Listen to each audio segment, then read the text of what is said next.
नमस्कार, मैं हूं आपके साथ विशाल कालरा और कट टू कट में आज बात होगी नए साल पर नए युद्ध की शुरुआत की। और यह युद्ध है अमेरिका और वेनेजुएला के बीच। अमेरिका ने वेनेजुएला पर हमला कर उसके राष्ट्रपति निकोलस मादुरो को पकड़ने का दावा किया है। अमेरिकी राष्ट्रपति डोनाल्ड ट्रंप ने अपने सोशल मीडिया पर पोस्ट कर कहा है कि मादुरो और उनकी पत्नी अब अमेरिकी सैनिकों के कब्जे में है। उन्हें वेनेजुएला से बाहर ले जाया गया है। अमेरिका ने बीती रात करीब 2 बजे, भारतीय समय के मुताबिक अगर आपको बताएं तो रात करीब 11:30 बजे वेनेजुएला के 4 शहरों पर हमला कर दिया। इस दौरान अमेरिकी सैनिकों ने मिलिट्री ठिकानों और खास जगहों को निशाना बनाया। ट्रंप ने कहा कि वो सुबह 11 बजे भारत समय के मुताबिक अगर देखें तो रात 9:30 बजे एक प्रेस कॉन्फ्रेंस में इस पूरे मामले पर जानकारी देंगे। वेनेजुएला में इमरजेंसी लागू हो गई है। अमेरिकी हमले के बाद वेनेजुएला के राष्ट्रपति मादुरो ने अपना बयान जारी किया था। जब तक उन्हें गिरफ्तार नहीं किया गया था, उन्हें बाहर नहीं ले जाया गया था, तब उन्होंने अपने बयान में कहा था कि वो इसका डटकर सामना करेंगे, इसे लेकर अब जवाब देंगे। उन्होंने देश भर में इमरजेंसी लगाने का ऐलान किया था। उनके बयान जारी करने के 1 घंटे बाद ट्रंप ने उन्हें पकड़ने का ऐलान कर दिया। अमेरिका और वेनेजुएला के बीच बीते 4 महीने से टकराव जारी है। अमेरिका ने वेनेजुएला के पास समुद्र में सैनिक, विमान और युद्धपोत तैनात कर रखे हैं। अमेरिकी सेना ने ड्रग तस्करी का आरोप लगाकर वेनेजुएला की 35 नावों पर हमले किए हैं। इसमें 100 से ज्यादा लोग मारे गए। अब उन वजहों को जानिए जिसकी वजह से अमेरिका ने वेनेजुएला पर यह अटैक किया है। पहली वजह है, ट्रंप का आरोप है कि मादुरो की नीतियों के कारण लाखों वेनेजुएला के लोग अमेरिका पहुंच गए हैं। ट्रंप का आरोप है कि मादुरो ने देश की जेलों और मानसिक अस्पतालों से अपराधियों और बीमार लोगों को जानबूझकर बाहर भेजा और उन्हें अमेरिका की ओर जाने के लिए मजबूर कर दिया। दूसरी वजह जो बताई जाती है, अमेरिका की नजर वेनेजुएला के तेल पर है। वेनेजुएला की अर्थव्यवस्था पूरी तरीके से तेल पर निर्भर है। यह देश रोज करीब 9 लाख बैरल तेल निर्यात करता है। चीन वेनेजुएला का सबसे बड़ा तेल खरीदार है। माना जाता है कि वेनेजुएला के पास दुनिया का सबसे बड़ा तेल भंडार भी है। हाल ही में अमेरिका ने वेनेजुएला से जुड़े हुए तेल टैंकर को जब्त भी कर लिया था। तीसरी वजह, ट्रंप का कहना है कि वेनेजुएला अमेरिका में कोकेन और फेंटानिल जैसी खतरनाक ड्रग्स की तस्करी का बड़ा रास्ता बन चुका है। इसी वजह से उन्होंने वेनेजुएला के 2 आपराधिक गिरोहों को आतंकवादी संगठन भी घोषित कर दिया है।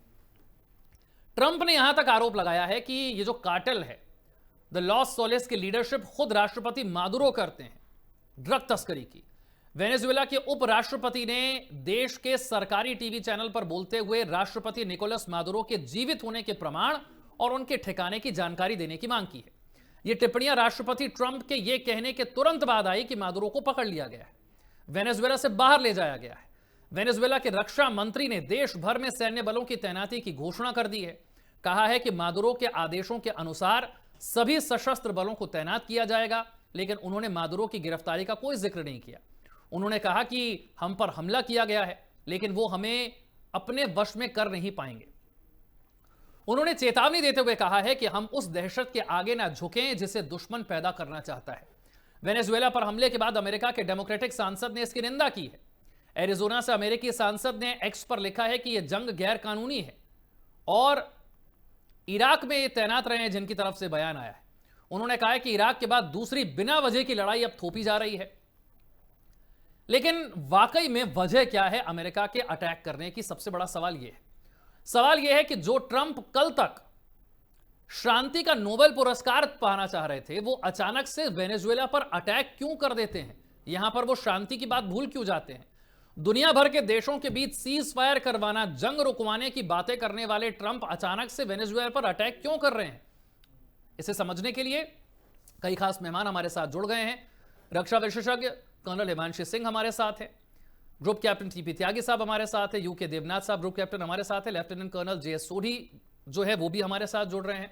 सोढ़ी साहब, मैं आपसे शुरुआत कर रहा हूं और सबसे पहले हम यही समझना चाहते हैं कि ये हुआ क्या है।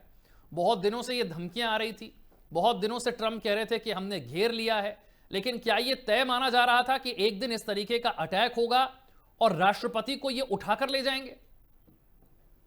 जय हिंद विशाल जी, ये मेरा सौभाग्य है कि मैं आपके न्यूज चैनल पर हूं विख्यात को पैनलिस्ट के साथ। आज सुबह 2 बजे डोनाल्ड ट्रंप ने वेनेजुएला पे सैनिक हमला करके उनके राष्ट्रपति को गिरफ्तार करके चीन के लिए ताइवान के रास्ते खोल दिए हैं। पिछले साल 4 दिसंबर को जब अमेरिका की नेशनल सिक्योरिटी स्ट्रेटेजी 2025 की रिपोर्ट सार्वजनिक हुई, उसमें साफ शब्दों में लिखा था कि अमेरिका के दुश्मन ना रूस है ना चीन है और ये तीनों महाशक्तियों के बीच में अपने अपने स्फीयर ऑफ इन्फ्लुएंस है। यानी कि डोनाल्ड ट्रंप ने पूरी दुनिया को बता दिया था कि दुनिया को अब 3 औपचारिक भागों में बांट दिया गया है, एक अमेरिका, एक रूस के पास और एक चीन के पास। और इसी नेशनल सिक्योरिटी स्ट्रेटेजी में एक लिखा था कि मॉनरो डॉक्ट्रिन जो 1823 में बनाई गई थी, उसमें ट्रंप कॉरोलरी को भी ऐड कर दिया गया है, जिसमें यह कहा गया कि सैनिक शक्ति के साथ अगर अमेरिका को आर्थिक या कूटनीतिक शक्ति भी इस्तेमाल करनी पड़े तो वेस्टर्न हेमिस्फीयर या अमेरिका, जिसमें नॉर्थ और साउथ अमेरिका आते हैं, उसमें किसी बाहर की ताकत को आने नहीं दिया जाएगा। और जिस तरह से चीन ने चुप्पी साधी हुई है और वेनेजुएला के राष्ट्रपति को गिरफ्तार कर लिया गया है, जैसे मैंने शुरू में कहा, डोनाल्ड ट्रंप ने वाकई में चीन के लिए ताइवान के रास्ते खोल दिए हैं। अब ये क्यों हुआ? इसका मुख्य कारण है तेल। जब वेनेजुएला में तेल के भंडार निकले तो दुनिया का 18% तेल का जो भंडार था वो वेनेजुएला में है, लेकिन वेनेजुएला ने कभी अमेरिकी कंपनियों को वहां पे तेल निकालने नहीं दिया। हालांकि एक बड़ा पैमाने पर 18% का तेल का भंडार दुनिया का वेनेजुएला में है, लेकिन तेल सिर्फ 2% निकलता है इस बड़े भंडार में से। अमेरिका ने कई सालों से कोशिश की कि अपनी उसकी कंपनियां वेनेजुएला में तेल निकाले, लेकिन राष्ट्रपति मादुरो ने ये ना होने दिया और अमेरिका तलाश में था। और जैसे हमारे भारत की सभ्यता, संस्कृति, संस्कार में कहा जाता है, अगर घर के अंदर दिक्कत हो, बाहर के लोग फायदा उठाते हैं। जब पिछले साल 25 मई को चुनाव हुए वेनेजुएला में, जो कि निष्पक्ष नहीं थे, पूरी तरह से रिग्ड थे, मादुरो जीत तो गए लेकिन उन्होंने अपने लिए खड्डे खोद दिए और अमेरिका एक मौके की तलाश में था, जो आज सुबह उसने 2 बजे करके उसको गिरफ्तार कर लिया। क्या गलती थी मादुरो की? क्या ऐसा उन्होंने किया कि ट्रंप को मौका मिल गया? विशाल जी, उनकी सबसे बड़ी गलती थी कि उन्होंने ट्रंप को या अमेरिका की तेल की कंपनियों को वेनेजुएला में घुसने नहीं दिया। और दूसरी गलती उन्होंने की, जो उन्होंने चुनाव कराए वो निष्पक्ष नहीं कराए। अगर वहां पे चुनाव ढंग से होते तो इतनी दिक्कत नहीं आती, बल्कि जब वेनेजुएला पे सुबह हमला हुआ उसके बाद वेनेजुएला की सड़कों पे लोग जश्न पाते हुए पाए गए। लोगों ने खुशी जाहिर की कि मादुरो को गिरफ्तार कर लिया गया। तभी कहते हैं किसी भी देश के चुनाव निष्पक्ष होने चाहिए, किसी भी देश की इंस्टीट्यूशंस, चाहे इलेक्शन कमीशन हो, चाहे सुप्रीम कोर्ट हो, चाहे कोई और सैनिक संगठन हो, वो कभी भी उनको उनके ऊपर कब्जा नहीं करना चाहिए। वो इंडिपेंडेंट होने चाहिए, क्योंकि जो जन आक्रोश होता है वो जन आक्रोश इन इंडिपेंडेंट एजेंसीज के जरिए निकलता है। जैसे हमने नेपाल में देखा, भूटान में देखा, वहां सत्ता ने तो जो किया, लेकिन उन्होंने जितनी वहां सरकारी इंस्टीट्यूशन थी सब पे उन्होंने कब्जा कर लिया। यही चीज मादुरो ने की और उसको खामियाजा सुबह 2 बजे भुगतना पड़ गया। यूके देवनाथ साहब, ये घटनाक्रम होना ही है? क्या ये तय था? क्योंकि ट्रंप धमकियां तो दे रहे थे, जब वो धमकियां दे रहे थे कि हमने वेनेजुएला को घेर लिया है, तब आपके मन में क्या ये बात आई थी कि अब ये तय है, होना ही है? या आपको भी शौक लगा जब ये खबर सामने आई कि अटैक भी हो गया और मादुरो साहब को उठाकर भी ले गए अमेरिकी सैनिक?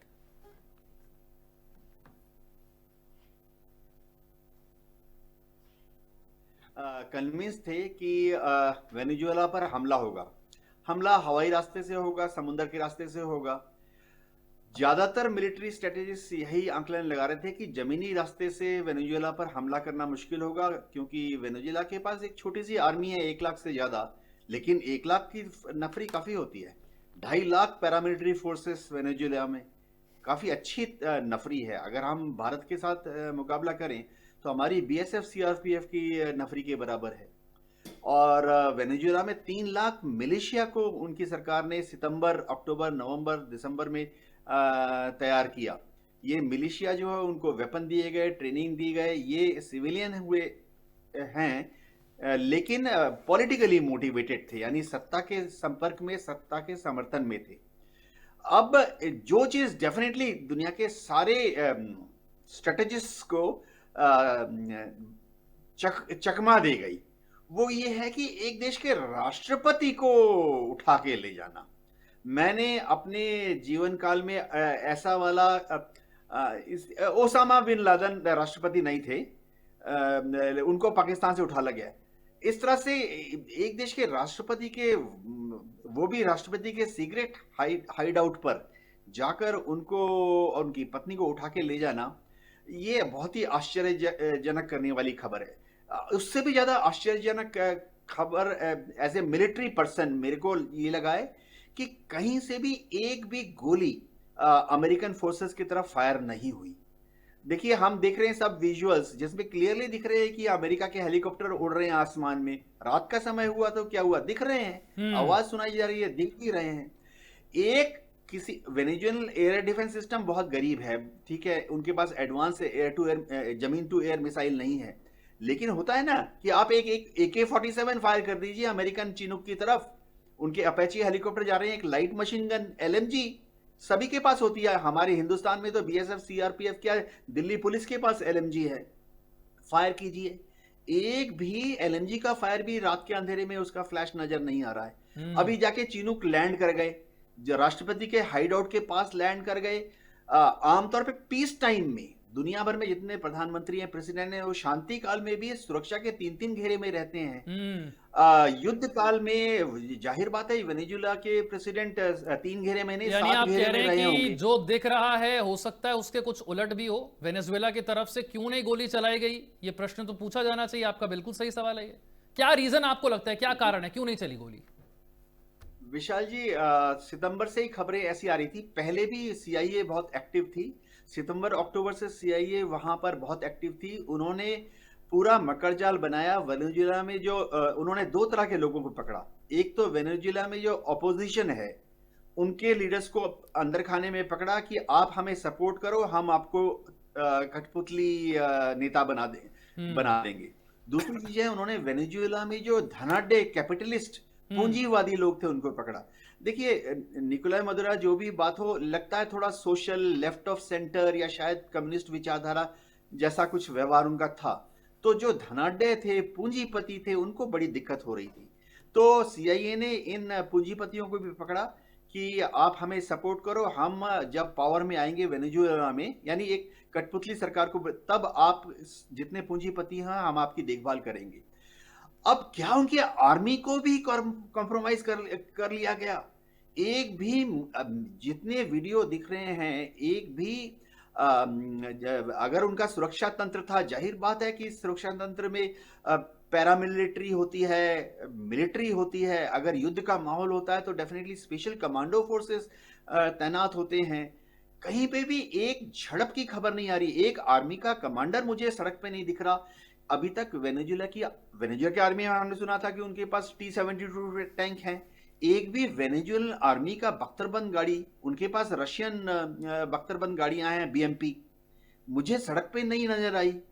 तो हो सकता है कि आर्मी के टॉप जनरल्स को या एयरफोर्स के टॉप अफसरान को भी कॉम्प्रोमाइज कर लिया CIA ने। ठीक जी ठीक। कर्नल TP त्यागी साहब, अब ऑप्शन क्या है?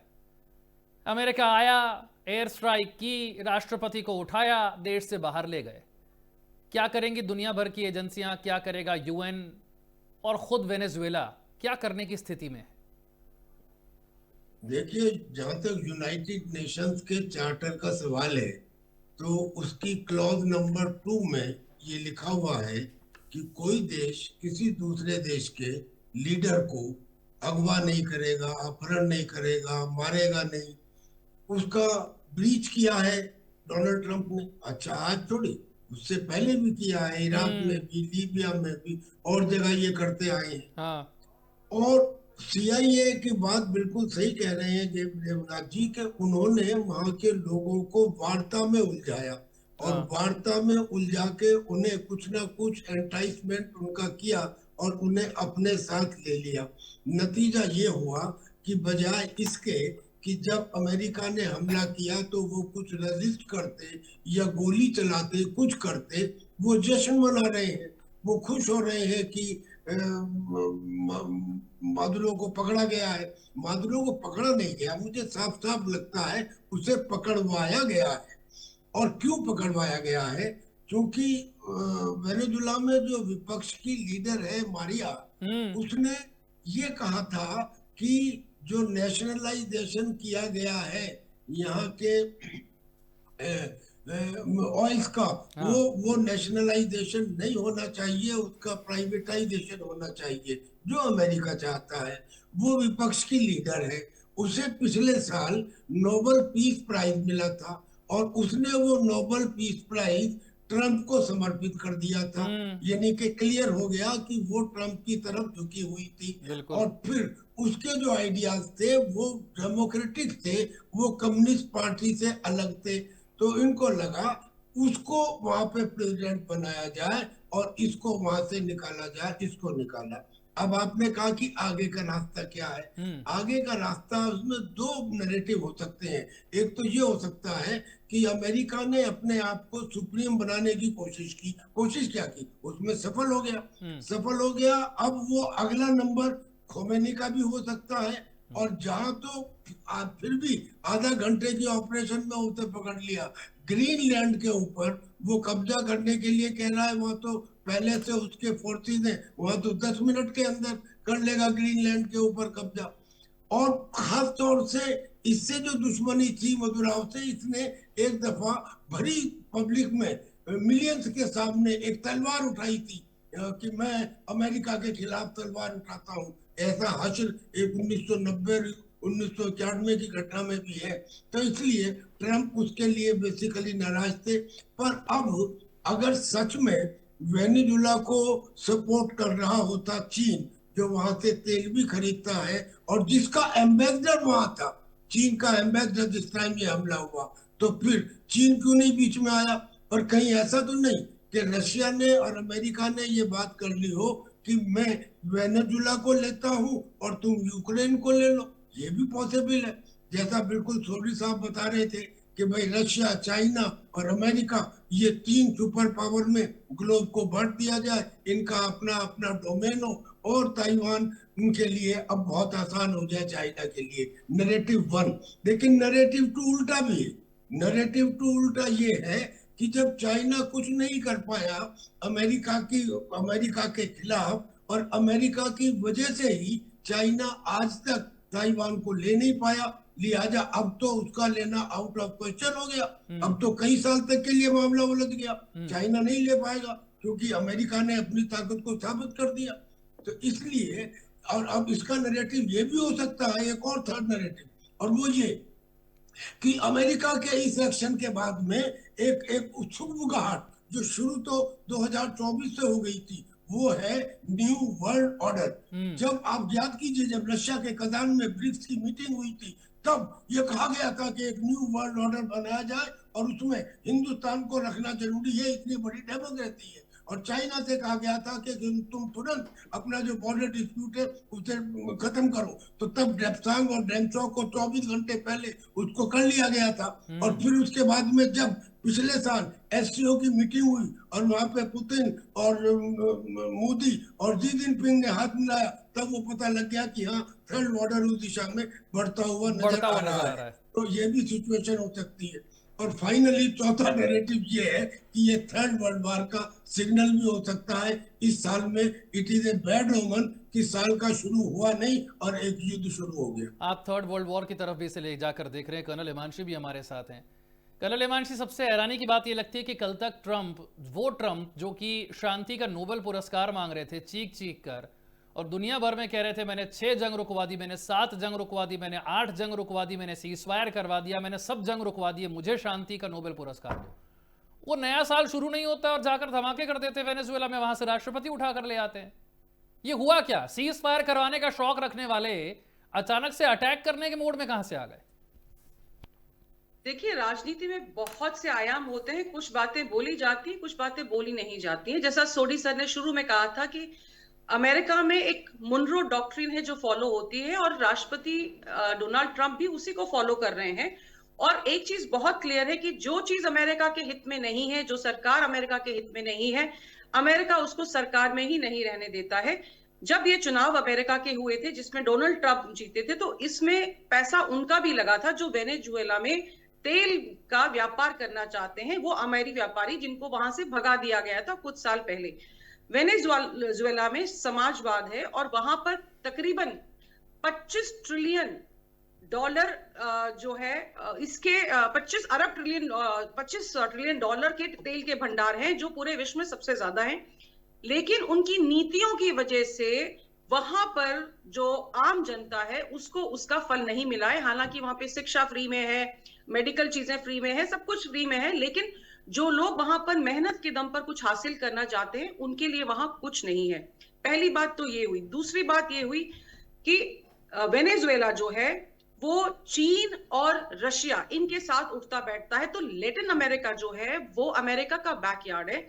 वहां पर अगर देखिए रशियन हथियार आ रहे हैं, चीन का इंफ्रास्ट्रक्चर आ रहा है, चीन की तरफ से निवेश हो रहा है, तो अमेरिका अपने प्रभुत्व वाली जगह में ये चीजें बिल्कुल स्वीकार नहीं करेगा। और ये जग जाहिर सी बात है। देखिए अमेरिका एक मिलिट्री सुपर पावर है, आर्थिक तौर पर भी वो बहुत स्ट्रांग है, हालांकि कई बार उसकी इकोनॉमी को झटके लगते हैं, लेकिन जब वो वेनेजुएला के तेल के कुओं पे कब्जा कर लेता है तो ना तो उसको अरब की जरूरत है, ना उसको आतंकवादियों की जरूरत है, ना उसको पाकिस्तान की जरूरत है, क्योंकि जहां तेल दिखता है अमेरिका वहां पहुंच जाता है। रेयर अर्थ वगैरह बहुत बड़ी चीज अमेरिका के लिए नहीं है, लेकिन तेल के कुएं जिनके लिए वो ईरान, इराक हर जगह घुस रहा है, ये बहुत बड़ी चीज है।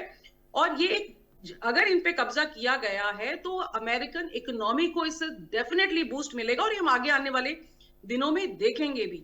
लेकिन इसमें जो सबसे खराब बात हुई है, बात यह है कि माइट इज राइट को अमेरिका ने, जैसा त्यागी सर कह रहे थे कि यूएन चार्टर में बहुत क्लियरली दिया हुआ है कि आप दूसरे देश के जो हेड ऑफ स्टेट है उसको अगवा नहीं करेंगे, उसके साथ में ऐसा कुछ भी नहीं करेंगे जो इन्होंने किया है। तो अमेरिका ने हर चीज को धत्ता बताते हुए ये बता दिया है कि अमेरिका पूरे विश्व को नियंत्रण में रखने का मादा रखता है, which is not a good signal. हालांकि अगर हम रूस और यूक्रेन की बात करें तो जेलेंस्की के साथ में पुतिन ऐसा नहीं करेंगे। वो क्यों नहीं करेंगे? क्योंकि ये चीज पहले डिस्कशन में आई थी। क्योंकि देखिए पुतिन की लड़ाई जेलेंस्की से नहीं है, पुतिन की लड़ाई है नाटो से। तो नाटो अगर जेलेंस्की के साथ ऐसा कुछ होता है तो नाटो डायरेक्टली इन्वॉल्व हो जाएगा, और डायरेक्टली इन्वॉल्व होने का मतलब है वर्ल्ड वॉर 3 की शुरुआत, क्योंकि वो हार्ट ऑफ यूरोप में है। ऐसा करके पुतिन बहुत बड़ी गलती कर देंगे, और पुतिन इतने मजे हुए खिलाड़ी हैं कि वो इसीलिए 3-3.5 साल से इस वॉर को खींचे जा रहे हैं और एक बार में इसको खत्म नहीं कर रहे हैं। और जेलेंस्की ने भी जो उनके अभी घर पे जो ड्रोन अटैक कराया था, उसके बाद भी पुतिन ने इस तरह का कोई भी देखिए तो मैसेज नहीं दिया है। तो कहीं ना कहीं वो बहुत सधा हुआ गेम खेल रहे हैं। लेकिन अब वेनेजुएला में जो ये कुछ हुआ है, इसके बाद में निश्चित तौर पर विश्व में चीजें बदलेंगी, और ये भारत के लिए भी बहुत बड़ा सिग्नल है। अमेरिका उन देशों से बिल्कुल नहीं भिड़ता है जिनके पास न्यूक्लियर हथियार हैं। उसने कभी कोरिया के साथ में कुछ छेड़खानी नहीं की, चाइना के साथ में कोई छेड़खानी नहीं की, या कोई भी ऐसा देश है। तो इसका मतलब यह है कि जिसकी सेना ताकतवर है, अमेरिका उसके साथ उलझने से डरता है। तो भारत के लिए बहुत बड़ा एक मैसेज है कि आपको ऑपरेशन सिंदूर के बाद में हमारे पास जो भी नए नए अवसर हमने देखे हैं अपनी सेना को मजबूत करने के लिए, उस पे बहुत तेजी से काम करना चाहिए। क्योंकि अमेरिका भले ही भारत में नहीं है लेकिन भारत के आसपास है, और बांग्लादेश में हमने देख लिया कि उसने किस तरीके से खुराफात की है। पाकिस्तान में वो बैठा हुआ है। बांग्लादेश में क्योंकि सिर्फ सेंट मार्टिन आइलैंड का मुद्दा नहीं है, वो म्यांमार में आना चाह रहा है, क्योंकि उसको अगर नेवल बेसिस बनाने हैं तो 1 किलोमीटर का सेंट मार्टिन आइलैंड कुछ नहीं कर पाएगा। उसको चाहिए पूरा रखाइन आर्मी का जो इलाका है अराकन वाला, वो पूरा इलाका चाहिए। तो कहीं ना कहीं हमको भी बहुत चाक चौबंद होने की जरूरत है, क्योंकि डोनाल्ड ट्रंप किसी का सगा नहीं है, वो सिर्फ मौका परस्त इंसान है और ट्रांजैक्शनल रिलेशनशिप में वो बिलीव करता है। उसको जहां फायदा देखेगा वो वहां आएगा जी। तो इसलिए आई थिंक पूरे विश्व के लिए ये इस समय एक बहुत बड़ी सिग्नलिंग है। ठीक है सोडी साहब, 2 बातें जो निकल कर आई इस चर्चा में, क्या ये थर्ड वर्ल्ड वॉर की शुरुआत है जैसा कि टीपी त्यागी साहब कह रहे हैं कि नया साल बुरे तरीके से शुरू हुआ एक तरीके से दुनिया के लिए? और दूसरा मेरा प्रश्न बार बार यही है कि अमेरिका का जो मन करेगा दुनिया में वो कर सकता है क्या? वेनेजुएला के पास आज क्या ऑप्शन है? क्या दुनिया में कोई आज वेनेजुएला की मदद नहीं कर सकता? गलती क्या है वेनेजुएला की? गुनाह क्या है उसका? विशाल जी, आपके प्रश्न के पहले भाग का जवाब है कोई तीसरा विश्व युद्ध नहीं होगा, क्योंकि दुनिया 3 अनौपचारिक भागों में तो बंट चुकी है। एक अमेरिका के पास, एक रूस के पास, एक चीन के पास। कितने ऐसे देश हैं जो इनकी महाशक्तियों के आगे खड़े हो सकते हैं? कोई भी नहीं है। बल्कि पिछले साल 12 अप्रैल को अमेरिका के रक्षा मंत्री पीट हेगसेथ ने बयान दिया कि चीन की हाइपरसोनिक मिसाइल्स अमेरिका की 11 एयरक्राफ्ट कैरियर को 20 मिनट में बर्बाद कर सकती हैं। और उन्होंने ये भी कहा कि अमेरिकी सेना के अंदर जो भी वॉर गेम्स होती हैं, हर वॉर गेम में अमेरिका चीन से हारता है। तो अमेरिका तो जानता है कि वो चीन के साथ तो लड़ ही नहीं सकता है, रूस के साथ वो भिड़ना नहीं चाहता है। दुनिया को 3 अनौपचारिक भागों में बांट दिया है। तो तीसरे विश्व युद्ध का तो कोई सवाल ही नहीं होता, क्योंकि ये तीनों महाशक्तियां एक दूसरे के साथ झड़पेंगी नहीं। हाँ, दो तीन छोटे मोटे देश आपस में लड़ते रहेंगे, उससे इनको फर्क नहीं पड़ता है। जहां आपके प्रश्न का अभी दूसरा भाग है, देखिए वेनेजुला के साथ ना चीन आया ना रूस आया, इससे क्या दुनिया में संदेश गया? तीनों महाशक्तियां जो चाहेंगी वही करेंगी। और जैसे कल हिमांशी ने बिल्कुल सही कहा, ये भारत के लिए और बाकी दुनिया के लिए एक बहुत बड़ा सिग्नलिंग है। जिन जिन देशों पे युद्ध के बादल मंडरा रहे हैं, और सबसे पहले दो देश हैं ताइवान और भारत, इन देशों को जहां जहां पे युद्ध के बादल मंडरा रहे हैं उन्हें अपनी सैनिक ताकत में इजाफा करना होगा। अगर हम सोचें ये देश वो देश मदद के लिए आएगा, कोई किसकी मदद के लिए नहीं आएगा। चीन ने वेनेजुला से काफी तेल खरीदा, लेकिन वेनेजुला के राष्ट्रपति को के गिरफ्तार के बाद एक बयान नहीं दिया। रूस ने तो चुप्पी साधी हुई है। तो देखिए, ये डेफिनेटली दुनिया के लिए बहुत बड़ी सिग्नलिंग है। सिग्नलिंग ये है, जिन जिन देशों पे युद्ध के बादल हैं उन्हें अपनी आर्थिक और सैनिक तैयारी करनी होगी, उन्हें अपना देश के अंदर मैन्युफैक्चरिंग डिफेंस का बढ़ाना होगा, टेक्नोलॉजी बढ़ानी होगी। अच्छा, एक अपडेट, एक जो अपडेट आ रही है मैं जरा पढ़कर आपको सुना देता हूं। Venezuelan president to face drug and terrorism charges announces US. Drug and terrorism charges, मैं आपसे पूछ रहा था ना कि गुनाह क्या है, तो यूएस ने अपनी तरफ से वो बना दिए गुनाह के साहब, ये गुनाह है आपके, ड्रग्स और टेररिज्म। ये आरोप लगाए जा सकते हैं, क्या ये आरोप ठीक हैं या अमेरिका के मनगढ़ंत हैं? देखिए, अमेरिका ने अगर ये आरोप लगाए हैं तो उसने पूरे सबूत इकट्ठे करके, सबूत बना के, चाहे सबूत ना भी हो, बना के मादुरो के लिए तो सालों तक दिक्कत खड़ी कर दी है। अब मादुरो वो एक ये ट्राइब्यूनल के सामने, कोर्ट कचहरियों के सामने अपना जितना बाकी का जीवन काल है उसमें ही बिताएंगे, बाद में एक्विट हो जाएं, लेकिन जिंदगी तो उनकी बिल्कुल तबाह हो गई। सत्ता में तो वापस आने का ख्वाब भी नहीं ले सकते हैं, क्योंकि जब भी कोई देश और अमेरिका जैसी महाशक्ति जब ऐसे चार्जेस लगाती है, पूरा मन गढ़त, पूरी कहानियां वानियां बना के, यहाँ की फोटो, एआई फोटो, सालों बीत जाएंगे हर चीज को प्रूफ करने के लिए कि मादुरो की कोई गलती नहीं है।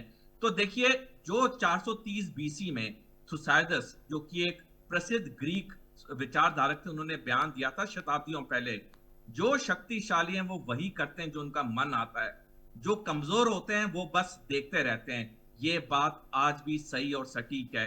जिसके पास ताकत है, जिसके पास शक्ति है, जिसके पास हार्ड पावर है, वही इस दुनिया में जीतेगा, राज करेगा। सॉफ्ट पावर, ये कोई युद्ध का जमाना नहीं। तो ये एक तरीके से माना जाए कि अब जो तेल भंडार हैं पूरे तरीके से यूएस के कंट्रोल में होंगे आने वाले दिनों में? 100% सारे जितने तेल के भंडार हैं, जैसे कल हिमांशी ने सही बताया पहले भी कि वेनेजुला के कई बड़े पूंजीपतियों ने डोनाल्ड ट्रंप को पैसे दिए चुनाव लड़ने के लिए। अब तो वो वापस सूद समेत चाहेंगे अपना पैसा, और डोनाल्ड ट्रंप तो आराम से देगा, क्योंकि अगर इतना बड़ा जो एक तेल का भंडार है वेनेजुला के पास, दुनिया का 18% तेल होना बहुत बड़ी मात्रा है, जो कि सिर्फ उसमें से 2% निकल रहा था। तो इतने बड़े तेल के भंडार पे अमेरिका का पूरा नियंत्रण होना, ये तो अमेरिका और डोनाल्ड ट्रंप के लिए विन विन सिचुएशन है। तो डेफिनेटली ये जो तेल के भंडार हैं अब इनडायरेक्टली सारी अमेरिकी कंपनियों पे आएंगे। यही चीज अमेरिका सालों से चाहता था, मादुरो उसे अलाउ नहीं कर रहे थे, अब तो आराम से हो गया। और मैं एक और आखिरी टिप्पणी करना चाहूंगा विशाल जी, ये ऑपरेशन करके डोनाल्ड ट्रंप और अमेरिका ने दुनिया को एक और चीज का ज्ञान दे दिया कि ये जो आके ये युद्ध होंगे ये बड़े छोटे होंगे, जो कि काफी प्लानिंग के साथ होंगे। रूस यूक्रेन की तरह 4 साल नहीं, इजराइल हमास की तरह 2 साल नहीं, इन्होंने बड़ी सटीक प्लानिंग के साथ, चाहे कारण कुछ भी हो, लेकिन हकीकत है देखिए साहब, ये विजय होके निकली। ना खून बहाया, ना सैनिकों की मौतें हुई, चुपचाप आए, राष्ट्रपति को उठाकर ले गए यूके देवनाथ साहब। अब खबर मिल रही है कि वहां पर आरोप तय कर दिए गए हैं जिसमें मुकदमा चलना है, मुकदमा भी चला देंगे, मनगढ़ंत आरोप भी लगा देंगे, जो चाहिए वो हासिल हो गया और महज कुछ घंटे लगे। जी हाँ, उन पर जो स्मगलिंग, ड्रग्स के स्मगलिंग का जो चार्जेस है, 2 साल 3 साल पहले से भी अमेरिका बार बार इन चार्जेस को लगा रहा था। इसका एक ही मकसद है कि इनको अमेरिका अब बतौर एक देश के प्रेसिडेंट के हिसाब से नहीं ट्रीट करेगा, एक ऑर्डिनरी क्रिमिनल जैसा ही व्यवहार किया जाएगा। इतने छोटे महज 8 घंटे के ऑपरेशन में एक देश के प्रेसिडेंट को उठा लेना, इसके लिए अमेरिका के कोवर्ट ऑपरेशंस की दाग देनी पड़ेगी कि उन्होंने किस तरह से वेनेजुएला में जो तंत्र है उसको इन्फिल्ट्रेट किया, लोगों का मनोबल गिराया और उनको कन्विंस किया कि उन्हें ज़रूरत नहीं है अमेरिका से लड़ने की। और कैसे कन्विंस किया? या तो पैसा देकर या यह बोल के कि अगर तुमने हमारे साथ लड़ाई की, मैं वेनेजुएलन सिक्योरिटी फोर्सेस की बात कर रहा हूँ, उनके कमांडर्स को क्लियरली बोला गया होगा कि अगर तुमने हमारे साथ लड़ाई करने की कोशिश की, फायर खोलने का हुक्म दिया, तो फिर याद रखो एक बार जब वहां पर अमेरिका पावर में आ जाएगा वेनेजुएला में, तो कहीं नहीं तुम्हें छुपने की जगह मिलेगी। क्योंकि मुझे आज तक अभी तक मैं सदमे से कह रहा हूं, क्योंकि देखिए पैनल में सभी लोग हम लोग फौजी हैं और हम सब कभी भी नहीं देखते कि एक देश की जो आर्मी है वो चाहे इस पॉलिटिकल पार्टी से हो, देश का जो नेता है चाहे इस पॉलिटिकल पार्टी से हो या उस पॉलिटिकल पार्टी से हो, एक सोवरेन देश, सार्वभौम देश के ऊपर अगर दुश्मन आता है तो एक देश की आर्मी लड़ती है। और मैं और भी ज्यादा सदमे में इसलिए हूं क्योंकि वेनेजुएला में ऐसा लग रहा था कि उन्होंने अपनी आर्मी को तैयार किया था साइकोलॉजिकली अमेरिकन इन्वेजन से लड़ने के लिए।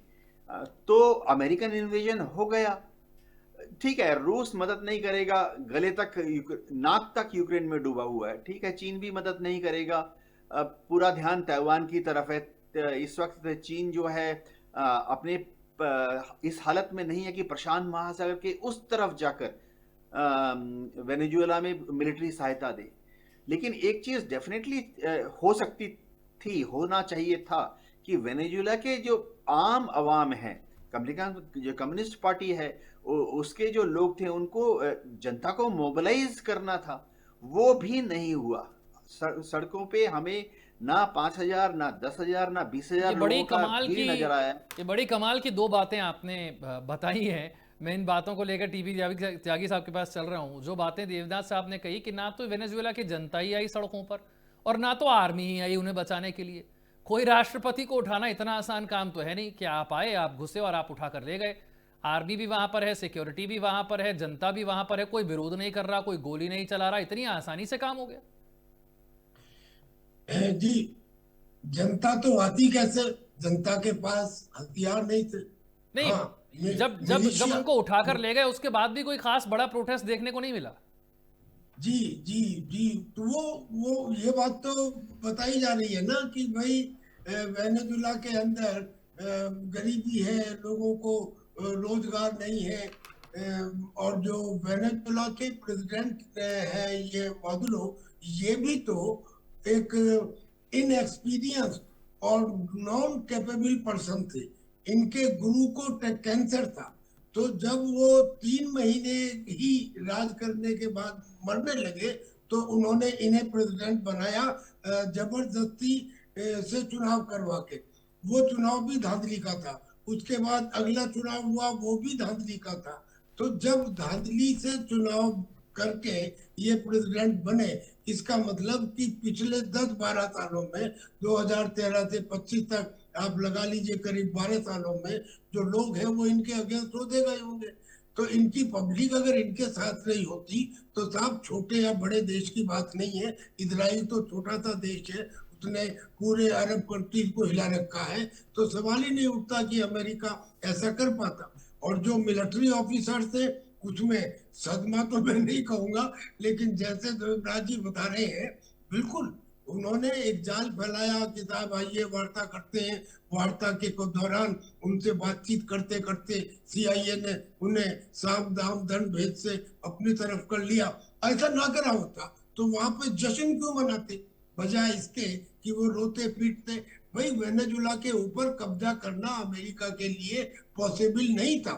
इराक में तो इन्होंने कर लिया था क्योंकि वो प्लेन डेजर्ट है, वहां पे इनके टैंक चले गए, हो गया काम। यहाँ नहीं होता क्योंकि यहाँ पे अमेज़न जंगल से यहाँ पे पहाड़ है और यहाँ का 80% एरिया डेंसली पॉपुलेटेड है। और उस पॉपुलेटेड एरिया में और अर्बन एरिया के अंदर ग्राउंड ऑपरेशंस करना पॉसिबल ही नहीं था अमेरिका के लिए। अमेरिका उसी तरह सुसाइड करता जैसे उसने वियतनाम में किया या अफगानिस्तान में किया, लेकिन ग्राउंड ऑपरेशंस की नौबत ही नहीं आई। क्यों नहीं आई? क्योंकि मिलिट्री जो थी इनकी, उसने रजिस्ट ही नहीं किया। अगर वो थोड़ा बहुत भी रजिस्ट करते तो शायद अमेरिकन फोर्सेस को ग्राउंड ऑपरेशंस में जाना पड़ता। तो मैं ये समझ रहा हूँ कि उसको पकड़ा नहीं गया, उसे पकड़वाया गया है। इसमें मेन कल्प्रिट अगर है तो वो वेनेजुला के लोग हैं। अमेरिका को कम क्रेडिट है, जो कुछ क्रेडिट या डिसक्रेडिट देनी है वो वेनेजुलन्स को दीजिए। एक बात, अब मैं एक बात और कहना चाह रहा हूँ, ये बात कि साहब 3 बड़े बड़े सुपर पावर बन गए और उनमें ग्लोब बढ़ गया, ऐसा कोई एक स्वीपिंग स्टेटमेंट हमें नहीं देना चाहिए। क्यों साहब? क्या हिंदुस्तान बड़ी पावर नहीं है? इससे बड़ी कोई डेमोक्रेसी नहीं है। और साउथ सदर्न ग्लोब का ये अनडिक्लेयर्ड लीडर है, तो क्या हम चौथे पावर में नहीं आते?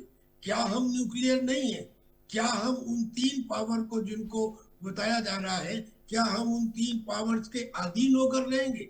और अगर मान लीजिए 3 भी हैं, अगर 3 भी हैं, तो ये क्या जरूरी है कि वो तीनों एक फ्रीक्वेंसी पे, एक पेज पे या एक वेवलेंथ पे रहेंगे?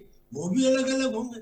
तो लड़ाइयां तो फिर इस हिसाब से चलती ही रहेंगी। और आज की स्थिति ये है, वेनेजुला का जो ये लड़ाई है, ये तो इस साल की पहली लड़ाई है, मगर उसके अलावा जो चल रही है, सूडान में चल रही है, इथोपिया में चल रही नहीं है, पर सर इसे आप माली लड़ाई में चल कहेंगे रही है। भी, मैं तो ये कह रहा हूं इसे लड़ाई कहेंगे भी, क्योंकि सामने वाला पक्ष तो है ही नहीं कहीं इसमें।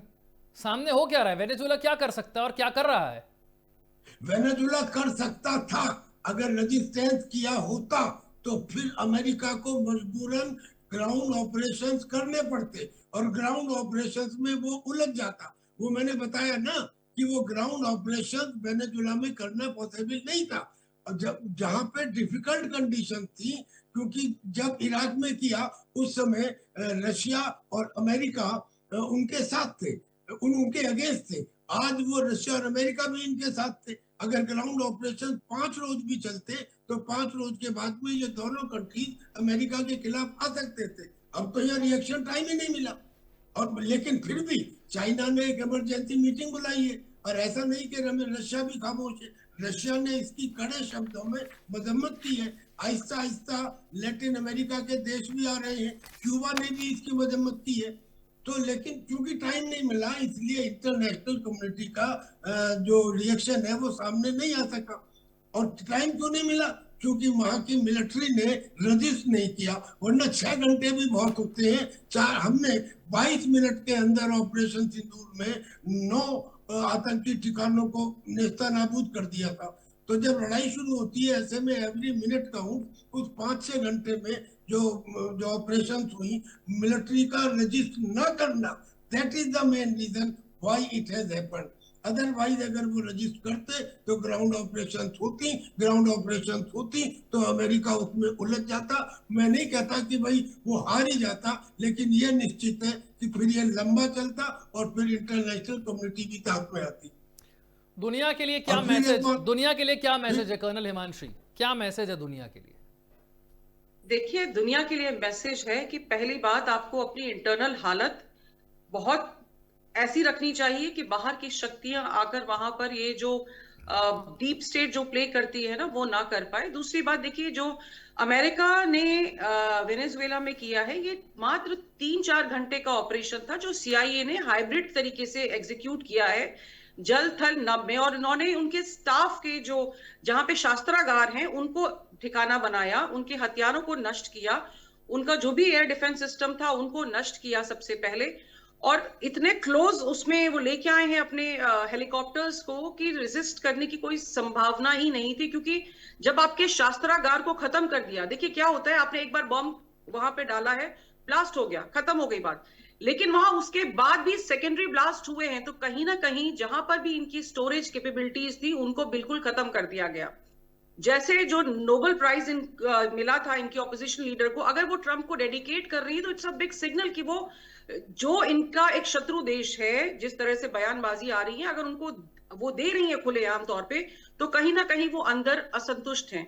उसके बाद अगर ये इनको उठा के भी ले गए हैं तो वो इनकी हत्या नहीं कर पाएंगे, क्योंकि अमेरिका में नार्को टेररिज्म के लिए बड़ी से बड़ी सजा है 20 साल और उम्र कैद। तो मुझे लगता है कि अमेरिका भले ही इनको उठा के ले गया हो, ज्यादा से ज्यादा इनको जेल में डाल पाएंगे, लेकिन विश्व में जो इन्होंने मैसेज दिया है, जो मैं अब पहले भी कह रही थी कि गलत संदेश है। आप किसी देश के हेड ऑफ स्टेट को सिर्फ इसलिए ले जाते हैं कि उसने आपकी बात नहीं मानी। देखिए, जनता अगर उनका तख्ता पलटती तो बात अलग थी। ये विद्रोह उनकी जनता ने नहीं किया है, आज भी वो वहां के प्रेसिडेंट हैं। और अगर इस तरीके से अगर दूसरा देश एक संप्रभु देश पे हमला करता है, तो वो देश कटघरे में खड़ा होना चाहिए जिसने हमला किया है। तो इस समय अगर कोई दोषी है तो वो डोनाल्ड ट्रंप हैं, और यूएन को इस बात का सख्त संज्ञान लेना चाहिए। क्या करेगा यूएन? यूएन सिर्फ कागज में रह गया है, क्या करेगा बयानबाजी UN? से देखिए देश नहीं बचाए जाते हैं। लेकिन इस समय बहुत जरूरत है कि जो 5 इंपॉर्टेंट नेशंस हैं वो क्वेश्चन करें और इस चीज को बहुत ही गंभीरता से लें कि ये जो हो रहा है देश में, विश्व में, ये एक गलत मैसेज है for any democratic country, and कोई भी संप्रभु देश है उसके लिए बहुत गलत मैसेज है। जी सोडी राजीव साहब, जी। मेरे 2 प्रश्न हैं। एक, यूएन क्या कर सकता है और यूएन क्या करेगा? और दूसरा प्रश्न यह है कि भारत दुनिया की एक बहुत इंपॉर्टेंट ताकत है, भारत का स्टैंड क्या है और क्या होना चाहिए? विशाल जी, देखिए, जो डोनाल्ड ट्रंप ने किया कि एक देश के राष्ट्रपति को गिरफ्तार कर लिया, उस देश में कोई गोली नहीं चलाई, ये चीज पहले भी हुई है। 30 जनवरी 1933 को जब हिटलर जर्मनी का चांसलर बना, तो पहले 4 साल में, यानी कि 1936 से 1939 तक हिटलर ने 5 देशों पे कब्जा किया, इसी तरीके से बिना कोई गोली चलाए, बिना कोई जर्मनी के सैनिक की मौत हुए। ये तो हिटलर ने गलती की पोलैंड पे हमला करने की, तो दूसरा विश्व युद्ध शुरू हुआ। अन्यथा 4 साल में 5 देशों पे कब्जा किया, जिसमें 100 मिलियन लोग रहते थे और उन्हें जर्मनी के अधीन बनाया। तो ये जो डोनाल्ड ट्रंप ने किया है, ये कोई इतिहास में पहली बार नहीं हुआ है, पहले भी कई बार हो चुका है। बल्कि जो अक्लमंद देश होते हैं वो बिना लड़े ही दूसरे देशों पे कब्जा कर लेते हैं, जैसे डोनाल्ड ट्रंप ने दिखाया है। ये तो देश जो 4 साल 2 साल लड़ रहे हैं, और मैं कल त्यागी साहब की बात से सहमत हूं कि मदुरो को पकड़ा नहीं गया, पकड़वाया गया। ये जो हाफ फ्रंट की बात कहते हैं, ये वेनेजुएला हाफ फ्रंट का एक जीता जागता सबूत है। मैंने इस पे लेख भी लिखा है 2 हफ्ते पहले। ये हाफ फ्रंट जो है ये दुनिया में दिक्कत करेगा, और मैंने भारत और ताइवान के बारे में बताया, ताइवान और भारत में भी हाफ फ्रंट बहुत सक्रिय है। तो ये जो वेनेजुएला में हुआ है, इसे हमें बड़े एंगल पे देखना होगा। और जहां आपके प्रश्न का दूसरा सवाल है, हाँ, इसमें कोई शक नहीं कि भारत एक बड़ी ताकत है, लेकिन भारत महाशक्ति नहीं है। हम कुछ भी कह ले, हकीकत यह महाशक्ति नहीं है। कौन महाशक्ति है? महाशक्ति वो होती है जो दुनिया के किसी जंग को खत्म करवा सकती है, और 3 ही महाशक्तियां हैं, रूस, अमेरिका, चीन। आप बताइए, भारत ने कौन सा जंग पिछले 10 साल में खत्म कराया? पिछले 20 साल में भारत ने कौन सा जंग खत्म कराया? हम एक बड़ी शक्ति है, लेकिन महाशक्ति नहीं है। और आज जो जमाना है वो महाशक्तियों का है, जो कि अमेरिका की नेशनल सिक्योरिटी स्ट्रेटेजी रिपोर्ट में साफ लिखा हुआ है। साफ लिखा है उसमें, जो 4 दिसंबर को सार्वजनिक हुई है, कि दुनिया को 3 स्फीयर ऑफ इन्फ्लुएंस में बांट दिया है। एक रूस, अमेरिका और चीन के बीच में, और रूस और चीन अमेरिका के कोई दुश्मन नहीं है। मेरे कहने का मतलब है, जो देश, जैसे मैंने पहले भी कहा, जो देश पे युद्ध के बादल मंडरा रहे हैं, उन देशों को अपनी आर्थिक और सैनिक ताकत में चकाचौंध इजाफा करना होगा। अब ज्यादा वक्त नहीं है। ये और ताइवान पहला है, जो अमेरिका की जो रिपोर्ट है जिसका मैं बार बार जिक्र करता हूं, उसमें साफ लिखा है कि 2027 के अंत में चीन ताइवान पे हमला करेगा। तो पहला जो बड़ा युद्ध होना है वो ताइवान पे होना है, और उसके पूरे संकेत हैं, जो चीनी फिलॉसफी भी है कि कोशिश करो बिना गोली चलाए आप जीत लो। और चीन की जो पहली प्राथमिकता होगी वो होगी ताइवान के राष्ट्रपति को गिरफ्तार करना, जो कि वेनेजुएला में ये चीज साबित हो गई है। तो ये देशों के लिए बहुत सबक और सीख है कि पहली बात तो वहां पे जो भी चुनाव हो बिल्कुल फेयर हो, दूसरा सैनिक आर्थिक शक्ति पे तवज्जो हो, तीसरा जो इंस्टीट्यूशंस हो उन्हें इंडिपेंडेंट रखो, ताकि जो प्रजा की भड़ास है वो निकले, और वेनेजुएला वैसा हाफ फ्रंट जैसा ना क्रिएट। ठीक है, यूके देवनाथ साहब, भारत का स्टैंड क्या होना चाहिए? भारत के लिए बहुत दुविधा वाला क्षण है। हमें फूक फूक कर कदम रखना पड़ेगा।